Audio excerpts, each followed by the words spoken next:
What's up mga ma'am, mga sir? Nandito na naman ako sa harapan ninyong lahat. Okay mga ma'am, mga sir.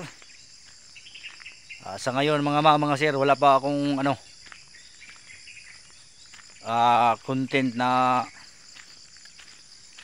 medyo maganda. Kasi hindi pa maayos yung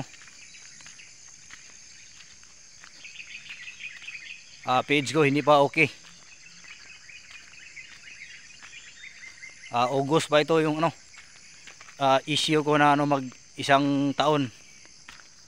So baka mawala na tong issue ko. Saka na ko gagawa ng content na medyo maganda ng konti. Sa ngayon hindi pa mag-viral yung mga upload ko kasi dahil sa issue. Pagbabalik na, pag okay na siya, pag wala ng issue, saka na siguro mag-viral yung mga upload ko. So yun lang.